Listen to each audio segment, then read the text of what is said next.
Good morning, good people, brothers, sisters, and beautifully defiant siblings in the movement. Welcome to the unapologetic voice of labor, equity, and action. This is CWA Our Power radio show, where we amplify the organizers, uplift everyday workers, and honor the giants whose shoulders we stand on right here on KYOK 1140 AM and 106.5 FM in the heart of Houston, Texas. If you're rolling through H-Town or just fired up anywhere in the world, stream us live at kyokradio.org. On the CWA Strong app, or catch the replay anytime by searching CWA Hour of Power on your favorite podcast player, because this space, this time, it's about us. That's right, it's about us.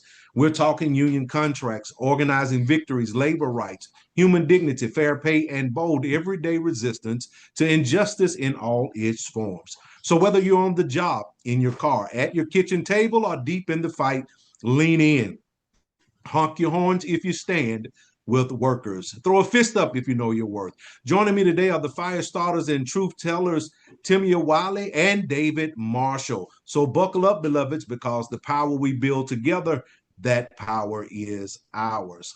The Communications Workers of America invites you to the 2026 National Human Rights Conference happening, I should say, August 16th through 19th in Atlanta.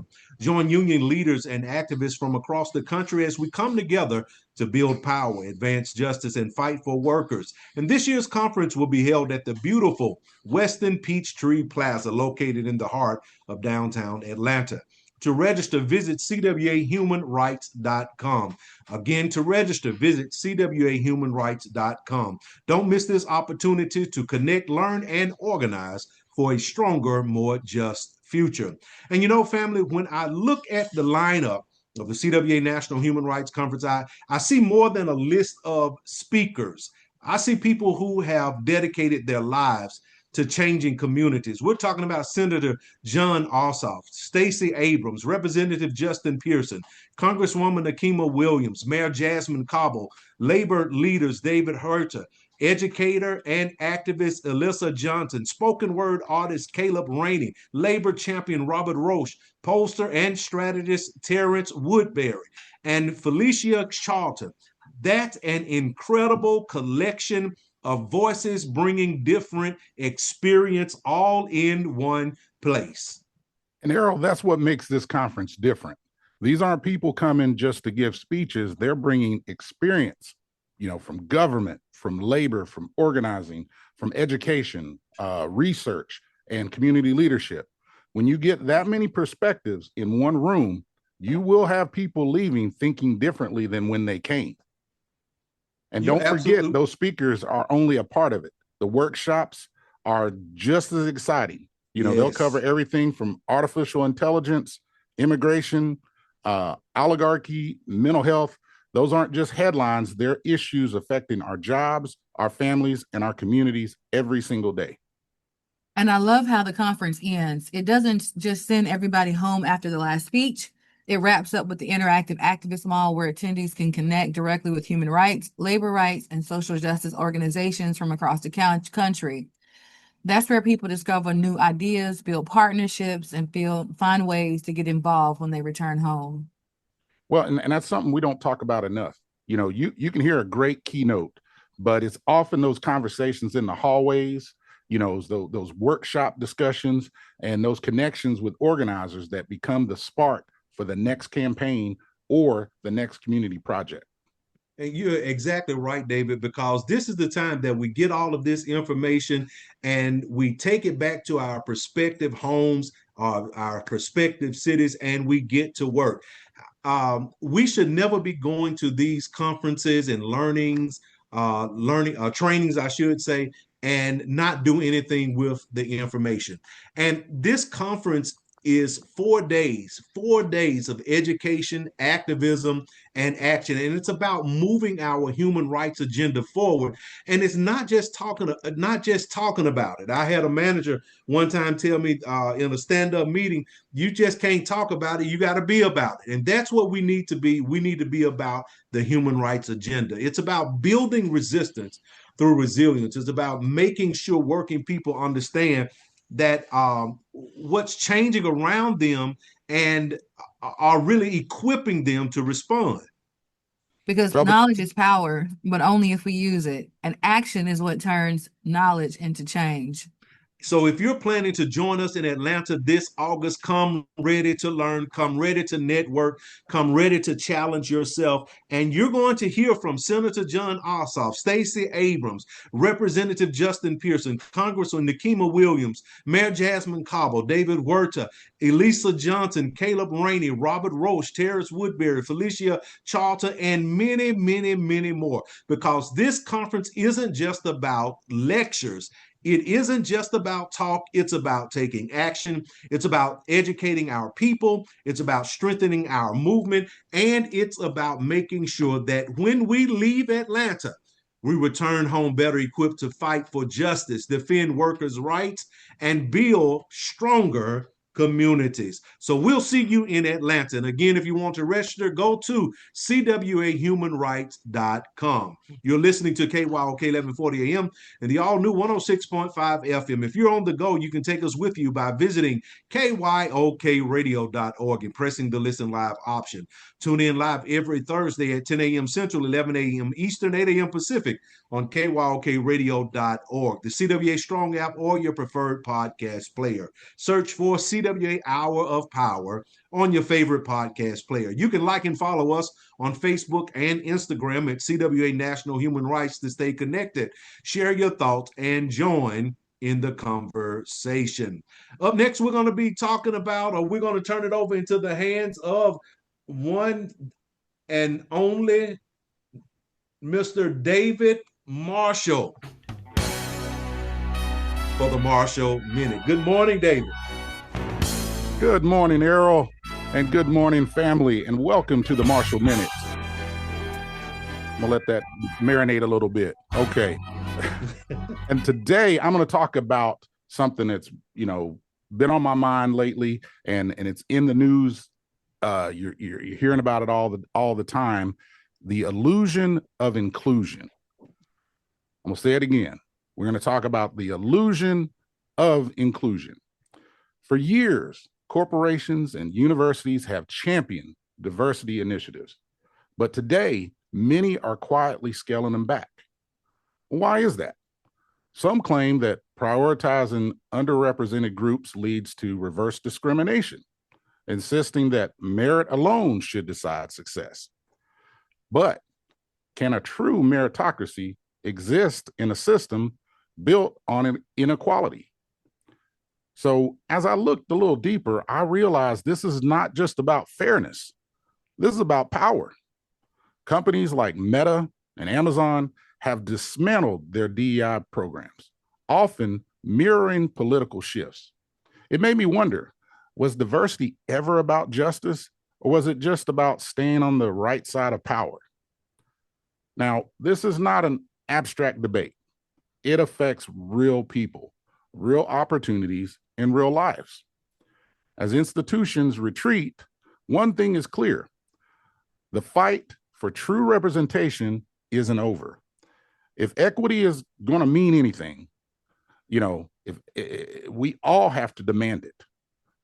Discrimination, racism remain deeply entrenched in our institutions, shaping everything from job opportunities to educational access. Historically, minority groups have been sidelined in this relentless, cutthroat world. But over time, attempts were made to fix that. Policies like diversity, equity, and inclusion, and diversity and inclusion, known as DEI or DI, emerged as frameworks to promote fairness, representation, and belonging. Ivy League institutions like Harvard launched programs like the Undergraduate Minority Recruitment Program to boost underrepresented students in and at enrollment. And in 2019, Facebook, now under the Meta umbrella, pledged that by 2024, half of its workforce would come from diverse backgrounds. Now, for a while, it seemed like institutions took general pride in championing diversity. But that pride is fading today. The tide is turning, and I think it's turning for the worse.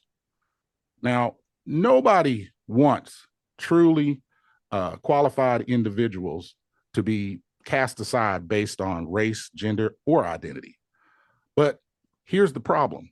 That utopian conflict-free world where merit is the only currency, that doesn't exist.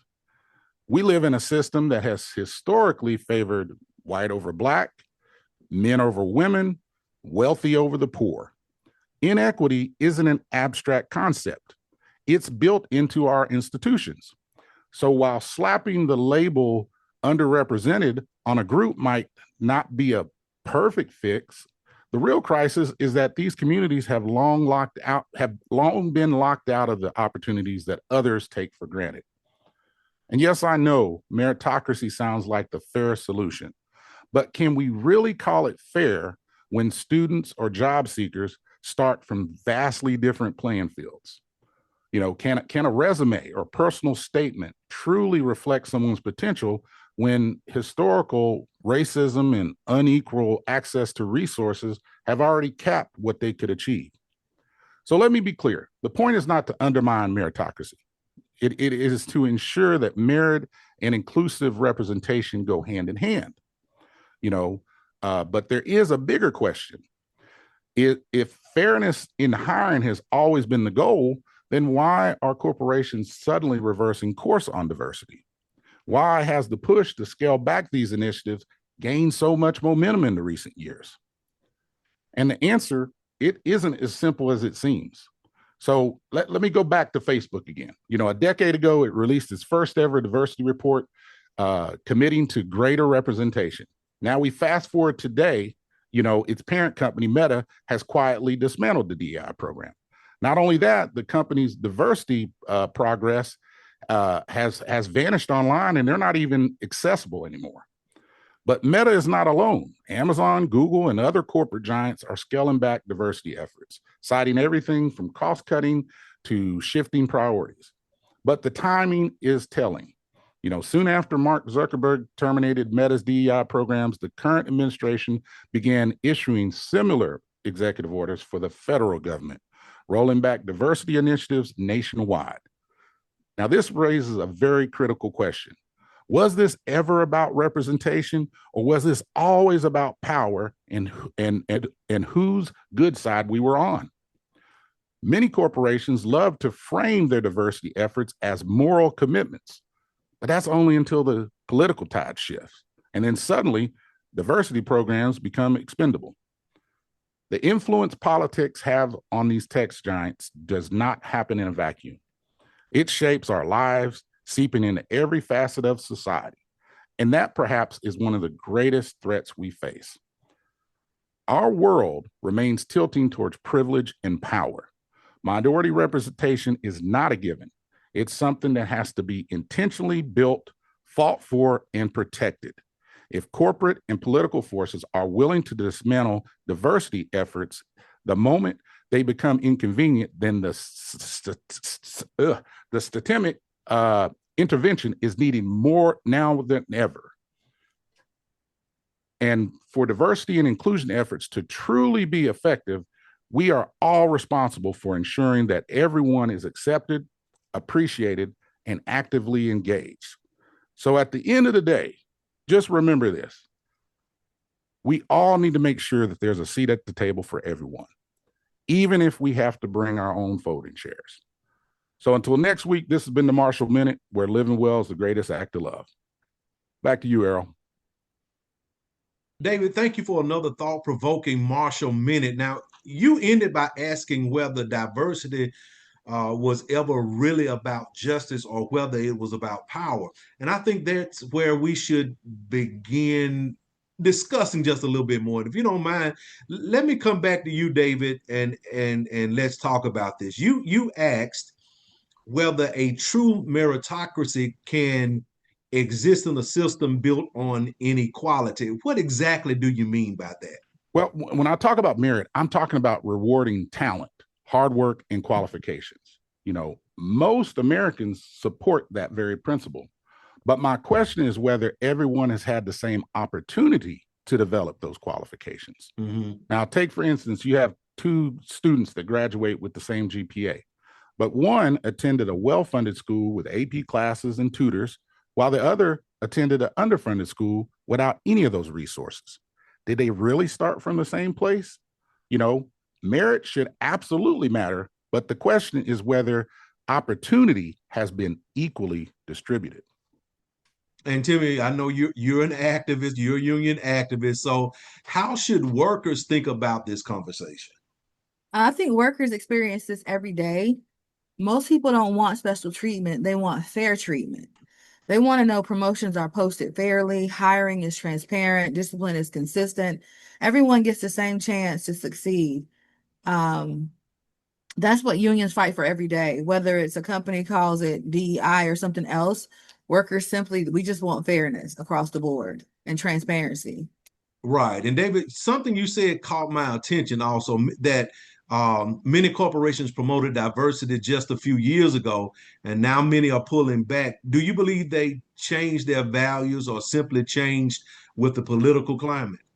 Well, Errol, that's exactly what concerns me. To me, when principles disappear as soon as they're politically inconvenient, we have to ask, whether they were really ever principles.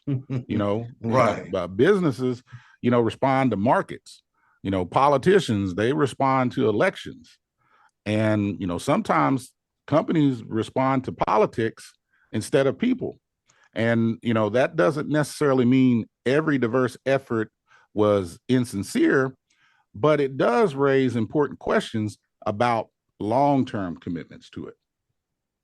But let me do this, Errol. Let me throw something back to you. Let me ask you a question. Mm-hmm. People hear the words diversity, equity, and inclusion. They hear words like affirmative action and quotas almost interchangeably. Would you be able to help explain the difference to us today? Absolutely. I'm glad you asked that question. I think that's right up my alley. I wish Reginald was here because he would definitely jump on that question right there. And you know what? I think a lot of times those terms are often confused. Diversity simply means different people are represented. Inclusion means those people actually have a voice and belong once they're there. And then equity, it recognizes that not everyone starts from the same place. And sometimes barriers need to be addressed so everyone has a fair opportunity.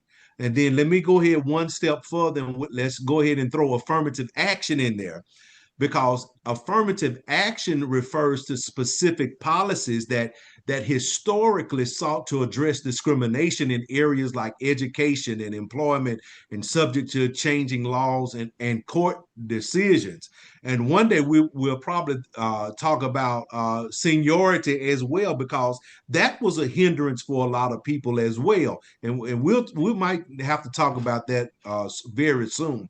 And then quotas require a fixed number or percentage of people from a particular group, and those are generally different from modern DEI initiatives, and in many contexts have not been legally permissible. And those are very different concepts. And unfortunately, I say many public conversations treat them as though they're identical.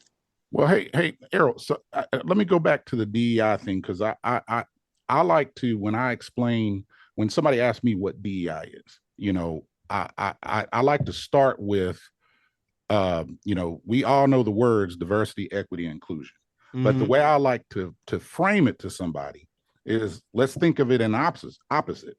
So if you're not for diversity, equity, inclusion, what's the opposite of diversity? That's uniformity. What's the opposite of inclusion? That's exclusion. What's the opposite of equity? That's inequity. So do we really think we want a little more uniformity, exclusion, and inequity in our lives? Right. Now, that's a good analogy of that too. Now, let me ask this, Timmia. What role should unions play if companies continue reducing diversity programs? I think unions have always existed to level the playing field. A union contract can't solve every social problem, but it Mhm. can require fair hiring, fair promotions, protection from discrimination, equal pay for equal work, and grievance process. Those protections matter no matter what particular political party is in power. Workers deserve consistency. You're absolutely right. Now, here's the $1,000,000 question, uh, David. Can excellence and diversity exist together? I think they absolutely can. I reject the idea that they're opposites. Mhm. America has always become stronger when more talented people have the opportunity to contribute. The real goal isn't lowering standards, it's making sure people aren't overlooked just because the opportunity wasn't equally available. So let's close with this right here. If each of you were leading a major company today, what would your approach be, David? Well, I would keep diversity efforts, but I would make them transparent. I would make sure that, we measure the outcomes. We'll measure the fairness, we'll measure the opportunity. And if something isn't working, then we'll improve it. But you just don't eliminate it or throw it away. Right, We've come too far to just throw it out. right. Timmia? I spend more time listening to employees. That's where you start at the ground level. People working inside the company usually know where the barriers exist. Mm-hmm. Policy should be informed by the people living every day. And here's where I'll leave all of our listeners. This conversation shouldn't divide us. Whether someone supports DEI, questions it, or wants it to redesign it, I think most Americans agree on a few fundamental principles. People deserve to be judged fairly, and everyone deserves a genuine opportunity to compete. Discrimination has no place in the workplace, and opportunity should never depend on who you know, what you look like, or where you came from. Those aren't partisan ideas, those are American ideas. And the challenge before us is figuring out how to make those ideas a reality, not just in our words, but in our workplaces, our schools, and our communities. And that's what building power is all about. And if knowledge is power, and if we're not getting the knowledge, then who's getting the power? You're listening to KWalk 1140 AM and the all new 106.5 FM. If you're on the go, you can take us with you by visiting kwalkradio.org and pressing the listen live option. Tune in live every Thursday at 10 a.m. Central, 11 a.m. Eastern, 8 a.m. Pacific on kwalkradio.org, the CWA Strong app, or your preferred podcast player. Search for CWA Hour of Power on your favorite podcast player. Like and follow us on Facebook and Instagram at CWA National Human Rights to stay connected, share your thoughts, and join in the conversation. All right, up next, we're going to be talking about the end of reading. Is labor entering a post-literate era? And we kind of started talking about this on last week, and we open up by saying on last week that every now and then we come across a subject that doesn't just make us think about the workplace. It makes us think about ourselves. And today, again, is one of those days. And I want to start with a question. I don't want anybody listening to answer it too quickly. But here is the question right here. Who knows your union contract better? You or your supervisor? Think about that. If your supervisor understands your rights better than you do, who's really operating from a position of strength? Now, before somebody says, Errol, I thought this segment was about reading, stay with us, because this really isn't about books. It's about knowledge. It's about learning. It's about whether working people are becoming more dependent on somebody else to tell us what our rights are instead of learning them for ourselves. So, David, when you hear this question or when you hear that question, what's the first thing that comes to your mind? Well, Errol, the first word that comes to mind for me is honesty, because if we're honest, you know, most people don't read their contract from beginning to end. And I'm guilty of that myself, and I've been in the contract over 26 years, and I read it as needed. But matter of fact, a lot of union officers haven't read every page in one sitting. We know the sections that we use every day. We know discipline, we know grievances, scheduling, seniority, overtime. But management, they have people that their entire job is to study the contract. They have human resources that study it. They have labor relations that study it. Their attorneys study it. So, my question would be, why wouldn't people whose livelihoods depend on it study it too? And, I can tell you just from a personal standpoint, once I became an elected union official, I made it my mission to learn that contract back and forth, because that was the main reason that I was elected to office, was to enforce that contract. And so if I don't know it, then what good am I for my members if I don't know that contract? And so I would, compel anybody that's going to run for union office, if they want to be a job steward, whatever, make sure you know that contract in and out, because the last thing you want to do is give people the wrong information. Absolutely. Now, you said something, when you asked that question, you said, why wouldn't the people whose livelihoods depend on it study it too? And that's exactly what got me thinking about this topic. Over the years, I've had members call me with every question imaginable. Can management do this? And can management change my schedule? They gave me a write-up. What does the contract say? One of the first questions I usually ask is, have you looked at your contract? And sometimes they'll say no. Sometimes they'll say, I've got it somewhere. Sometimes they'll laugh and admit, I don't even know where mine is. So now I'm not saying this and that to embarrass anybody. Why I'm saying it is because I think we've developed a habit. Instead of asking the document, we ask another person.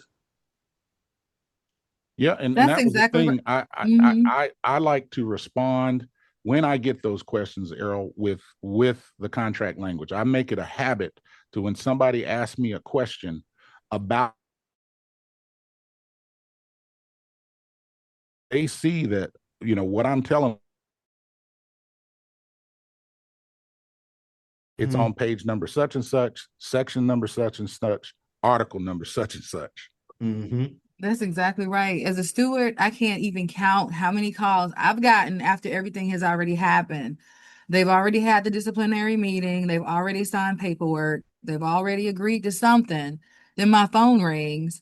And at that point, we're trying to put toothpaste back in a toothpick. Toothpaste back in the tube. Uh-huh. And one of the other things that really is a perfect way to describe it, Timmia. Seriously, I mean, I wish people would call before something happens, because the contract isn't just there to fix problems, it's there to prevent them. Sometimes one sentence in the contract changes a whole conversation for people, but it never opens it. Because how would you know? Sometimes I think people are embarrassed Uh-huh. when things happen. Yeah, I think that's why. I don't know. I don't know. Because they know We we're just can't put around. our hand on it, can Right, because they know we're around, because they call us after the fact. But I don't know. I don't know. we? And the other thing is, we got to know our contract.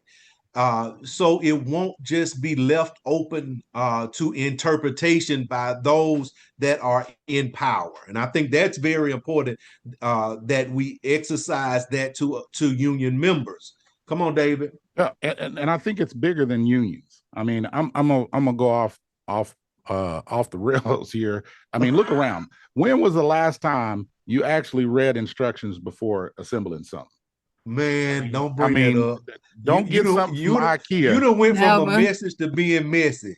Right. Never, ever have I. If you get a box from IKEA with all those instructions in there, you're in trouble if you don't read it, but at the end of the day, nobody does. We'll watch a 30-second YouTube. We'll look for it somewhere else. We'll ask somebody else, we'll Google it. We want the shortcut. We don't want to flip through all those pages. We want the quickest, most expedient way to do it. We could just stop talking on this because you done already messed up. I know, it embarrassed me. I thought I was the only one that went on YouTube looking for videos. But the thing is, you put it together and you got all these extra parts, and you're like, hey, that's how you know it's put it together well. Exactly. Exactly. That's saving. That's smart. But David, you're right, and maybe we become so used to convenience that we've forgotten the value of understanding, because there's a difference knowing an answer and understanding why it's the answer. Those aren't the same thing. You said it, Errol. I mean, you're exactly on point. I tell members something all the time. Do not memorize my answer. Learn where I found it, because next time you might not need me. Right. And that's leadership, because we're teaching, or you're teaching somebody how to find the answer instead of making them dependent on you forever. And that's what I like about David, how he said he would bring the contract and tell them what page it's on. Right. And that's how education has always worked. If I just give you the answer and I've solved one problem, what if I teach you how to find the answer? And then I can help you solve problems the rest of your, work life or your rest of your life. If I show you, what's the phrase, teach a man, feed a man fish, you'll feed him for the day, but to teach a man to fish, you'll feed him for life. It's that kind of principle. Right. Now, here's where I think this conversation starts getting interesting, because maybe this isn't really about contracts. Maybe contracts are just the symptom. Maybe something bigger is happening, maybe. But we're living in a time where fewer people are actually studying anything deeply. David, there's a phrase researchers have started using. Talk about that for me. Well, and you're hearing this a lot now. It's called a post-literate society. Now, that doesn't mean people suddenly forgot how to read. It just means that reading is no longer the primary way that we learn. Let's look at ourselves. Think about our day-to-day. You wake up, you check your phone, you might watch a short video, you might scroll your social media, you might listen to a podcast like us today. You may ask AI. None of those things are bad. I enjoy podcasts. I enjoy, watching videos. We're on the radio right now. The issue is not the medium. The question is, how have those things replaced studying? Mm-hmm. Or are they helping us study? Because those are two very different things. My experience learning,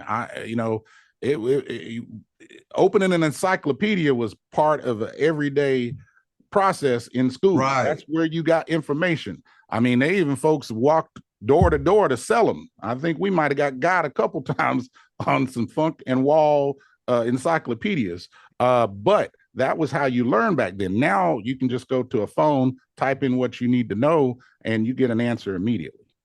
Right. And my dad used to have I used to hate to see Black History Month come because because he had Black History Encyclopedia that he would always teach us out of it. And even his classroom, it was always something that he did because he loved Black history. He recorded everything that comes on television and everything else. And you brought out what is an important distinction when you were talking there, because there's nothing wrong with learning from a podcast, nothing wrong with learning from a radio show, nothing wrong with asking AI a question. The danger comes when we stop there. When we never verify, when we never read for ourselves, when we become comfortable letting somebody else think for us, when we take that contract and throw it off into AI and then think that AI knows exactly what our contract said. And that's why you have to know what to do when you're doing your research. Sometimes you have to call the district that you're in and say, hey, what is the true intent of this article? Come on, Timmia. I mean, and that's what's happening more than people realize. Somebody posts something online, thousands of people share it, nobody checks it. Somebody tells us the contract says, we believe it. Nobody even opens the contract. Uh-huh. Somebody says that's company policy. Everybody repeats it. Nobody asks, can you show me? Hmm. And you know what? One of the greatest questions a union member can ask isn't, is that true? It's show me where it says that. And you're exactly right, Errol, because, not because you're trying to argue, not because you're trying to embarrass them, it's because you're trying to learn. Knowledge should not offend people. If somebody gets upset because you ask to see the language, then that's a problem. Mm-hmm. And honestly, I appreciate members who ask me that because I don't want anybody believing me just because of who I am, because I'm Right. Timmia. I Right. want them believing in the contract itself. I actually enjoy opening it up together. Let's read it. Let's see exactly what it says. Then both of us learn. And that's information that they can share with somebody else. Correct. And that right there may be one of the healthiest things we've said all morning. Don't depend on Timmia. Don't depend on Errol. Don't depend on David. Depend on what was negotiated. Depend on the language, because people can forget. People can misunderstand. People can misremember. The contract can't. Well, and here's something that concerns me. I think we've all become very comfortable with, secondhand knowledge. We quote headlines that, we've never read the story.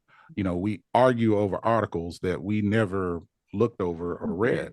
Mhm. We repeat statistics that we never checked. We never checked to see where they got those statistics from. We repost videos that we've never verified. Mhm. We have confused access to information, Mhm. and we've confused that, and we have to understand at the end of the day, not all information is truthful and accurate information. Correct. Check your source. Yes, and that's where I think we have to stop for just a second, because I want to ask a question that's making educators and employers and even union leaders think. Has technology made us smarter, or has it made us more dependent? Because AI can answer almost any question in seconds, but if we stop thinking for ourselves, what happens to critical thinking? What happens to our democracy? What happens to the labor movement when workers stop becoming students? So again, has technology made us smarter, or has it made us more dependent? Now, before anybody misunderstand us, let me say this one more time: that this isn't an attack on technology. I use technology every single day. I use AI. I search the internet. I watch documentaries. I listen to podcasts. Technology has opened doors that previous generations could really only dream about. But here's the question: is technology helping us think or replacing our thinking? David, what do you think? Well, I think, Errol, it's doing both. Technology is one of the greatest educational tools that I think humanity has ever created. You know, I can learn about labor history from someone in South Africa. I can read about court decisions from Washington, D.C. I can watch a lecture from Harvard while sitting in my living room.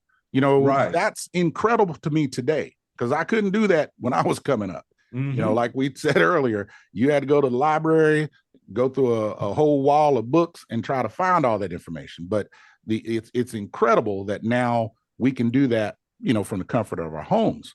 But there is danger in that, because the information has become so easy to get. Now we started believing information and understanding. We started believing that information and understanding are the same thing, but they're really not. Knowing is a fact, and it isn't the same as understanding the context. And we all know context matters, especially in our world. Someone might ask, what does the contract say about overtime? I can tell them one sentence, but if they don't understand how that sentence connects to another article, they still don't really understand their rights. Sometimes you got to read the whole section. Right. Sometimes you got to understand why the language was negotiated in the first place. Right. You The could true understand intent. that. Right. Mhm. Right. And that's such an important point because we become a society that loves quick answers. We want the headline, not the article, the 30-second video, not the documentary. Now, let me go back because we want the headline. And how many times have we read a headline and then the headline was misrepresenting what was in the article? We like the quote, but not the speech, the summary, but not the book. And somewhere along the way, we started confusing convenience with education. Well, and one of the greatest gifts education gives us isn't information, it's discernment. It's the ability to separate truth from opinion, evidence from rumor, facts from feelings. That to me is what critical thinking is. And critical thinking has become one of the most valuable skills that any worker can have. I couldn't agree with you more because management isn't always going to tell you what benefits you. Just this morning, I was telling somebody management is never your friend, and I'm going to stand on that right there. Politics isn't always going to tell you the whole story, and social media definitely isn't going to slow down and verify itself. So somebody has to do the work. Somebody has to ask, where did this come from? Who said this? Can I verify this? That's how informed citizens are built, and that's how informed union members are built. And let me say something to younger members. Don't ever feel embarrassed because you have to ask questions. I'd rather answer 10 honest questions than spend 10 hours fixing a misunderstanding. Questions aren't a sign of weakness. Questions are a sign that somebody wants to learn. And I couldn't agree with you more. That the smartest people I know are usually the ones asking the most questions. And the people who think they already know everything, they're usually the ones that you better watch out for. Them are the ones that you definitely want to keep your eye on. Right. There's a quote that stayed with me for years. Frederick Douglass once said, once you learn to read, you will be forever free. And that's something that we should think about. He didn't say wealthy. He didn't say powerful. He said free. Why? Because literacy has always been connected to liberation throughout history. There were people who understood something very dangerous. If people can read, then they can think. If they can think, they'll ask questions. And if they ask questions, they'll begin to challenge injustice. And that's why enslaved Africans were often forbidden to learn to read. It wasn't because letters were dangerous. It was because educated people become harder to control. Well, and Errol, that lesson didn't end with just slavery. Every movement for justice has depended on education. The labor movement itself educated workers about collective bargaining. The civil rights movement held citizenship schools. Women's suffrage required organizing, studying, and teaching. Knowledge has always been the engine behind social change. And unions are a part of that history, a huge part of that history, if you ask me. Sometimes people think unions only negotiate wages, but that's not true. Unions educate, they teach members about contracts, safety, benefits, retirement, grievances, due process. Without education, none of these rights mean very much. And you know what? This reminds me of something I tell new members. A contract sitting on your shelf doesn't protect you. A contract sitting on your phone doesn't protect you. a contract protection. And when you understand it, that's the difference between owning something and knowing how to use it.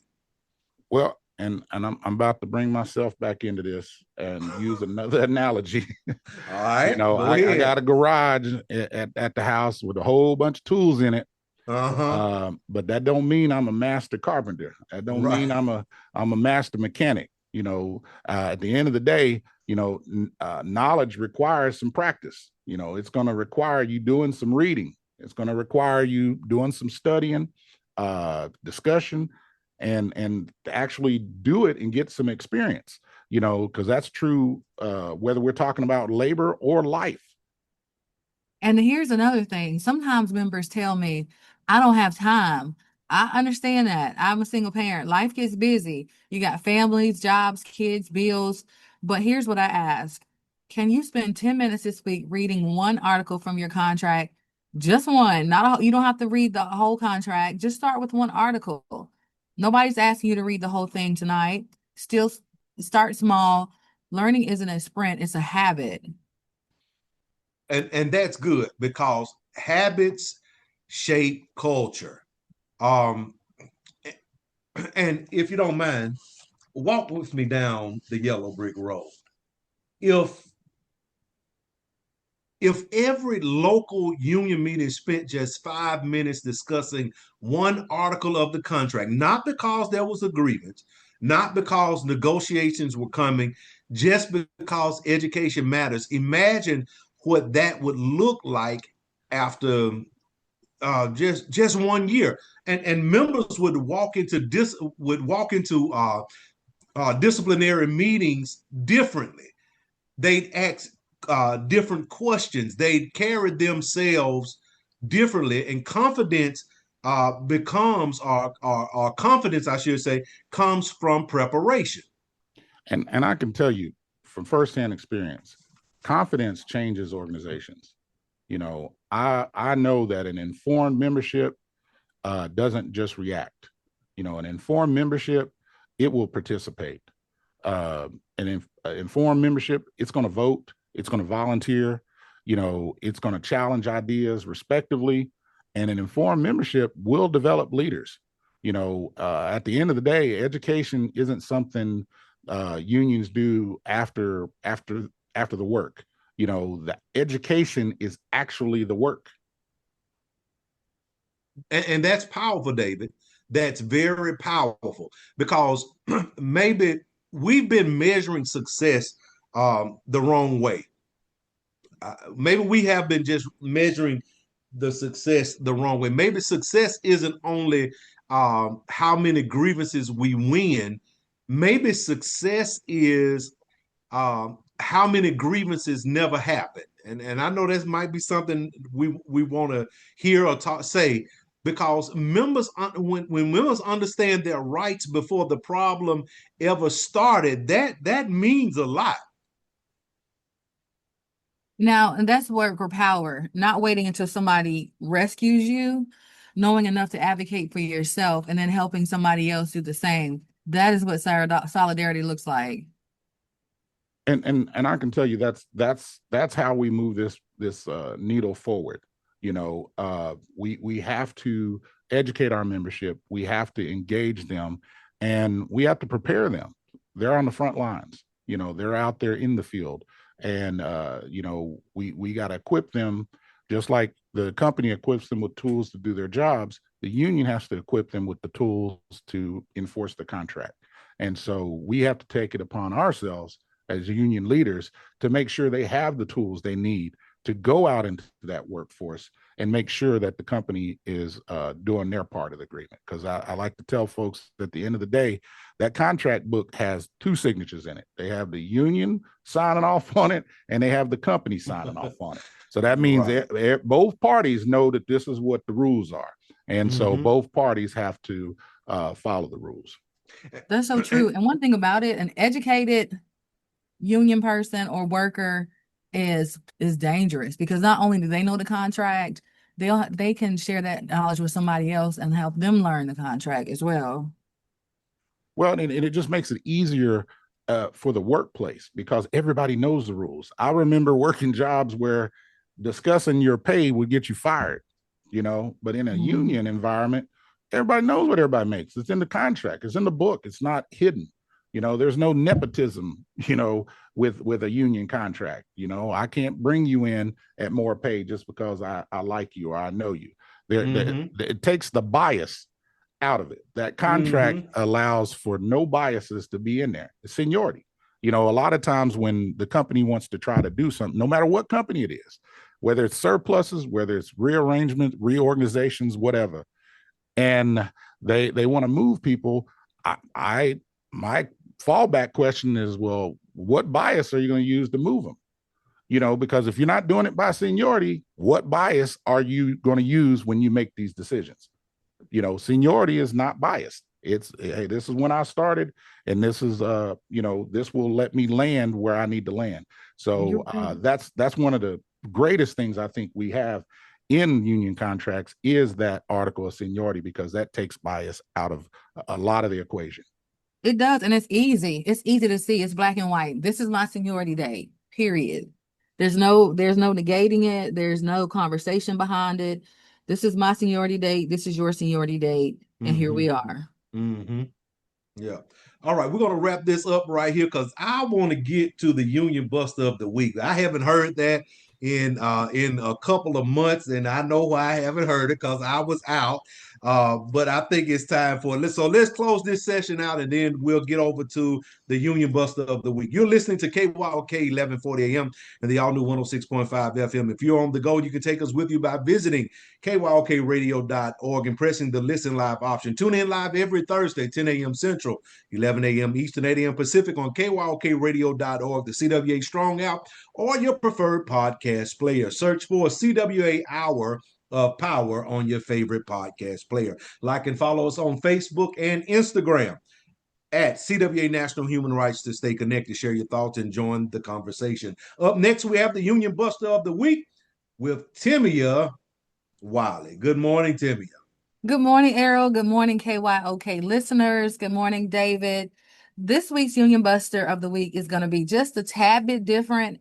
Instead of highlighting just one employer, we're recognizing an outstanding piece of labor journalism from the Teamsters Just Cause publication. They recently highlighted what they called some of the worst employers when it comes to worker rights. Whether you're a Teamster, a CWA member, or belong to another union entirely, one thing remains true. When one worker attacks workers, every worker should pay attention. Union busting doesn't always look like firing union leaders. Sometimes it looks like delayed contract negotiations, hiring expensive anti-union consultants, holding mandatory meetings, anti-union meetings. That's an old dog trick. They do that so much. Retaliating against employees who speak up, creating fear instead of partnership, refusing to bargain in good faith, treating workers as disposable while executives reward themselves. Those tactics don't just hurt one workplace, they weaken the labor movement for everyone. Here on the CWA Hour Power Radio, we believe in giving credit where it's due, and the Teamsters deserve recognition for shining a light on employers who continue to resist workers exercising their legal rights. Their reporting reminds us that exposing union busting is a part of protecting democracy in the workplace. The real lesson this week isn't just simply who made the list. The lesson is this: union busting survives in darkness. Accountability begins with exposure. When workers know their rights by knowing their contract, when unions stand together, when communities refuse to look away, companies begin to understand that respecting workers is not optional. That's why solidarity matters. Today, it may be the Teamsters. Tomorrow, it may be CWA. Next week, it could be teachers, nurses, flight attendants, public employees, or any group of working people trying to earn a fair wage. This week's Union Buster of the Week reminds us that every attack on collective bargaining is an attack on working families. So congratulations to the Teamsters for continuing to document these practices and keeping their workers informed, because informed workers are powerful workers. And I'll give it back to you, Errol. No, you know what you got to say. This is our Union Buster of the Week. And this is Timmia Wiley. And this is Timmia Wiley, like the coyote. And I'll talk to y'all soon. I knew that was coming. I knew it was coming. And she knew it too. That's why she didn't want to say it. No. All right. Thank you so much, Timmia. The Communication Workers of America invites you to the 2026 National Human Rights Conference happening August 16th through 19th in Atlanta. Join union leaders and activists from across the country as we come together to build power, advance justice, and fight for workers' rights. This year's conference will be held at the beautiful Westin Peachtree Plaza located in the heart of downtown Atlanta. To register, go to CWAHumanRights.com. Don't miss this opportunity to connect, learn, and organize for a stronger, more just future. And we'll see you in Atlanta. An hour is not long enough to be with you, and a week is too long to be away from you. You have been tuned into the CWA Human Rights Hour Power broadcast. I hope something you heard today has inspired you to take action toward creating positive change in the world. Every person has the power to make a difference, no matter how small, and by working together, we can create a world where human rights are respected and valued. So I encourage each of you in the listening audience to reflect on your role in promoting human rights to effect change in your communities and beyond. Know that you are not alone in your quest for a more just and equitable world. When faced with injustice, it can be easy to lose hope and give up. But remember, justice may be slow like the truth, but when it finally comes, it will stand. For David Marshall, Timmia Wiley, and everyone here at CWA Our Power Radio, I'm Errol Minor. Thank you for joining us. Until next time, keep learning, keep serving, keep standing up for one another, and as always, keep building power. See you next week.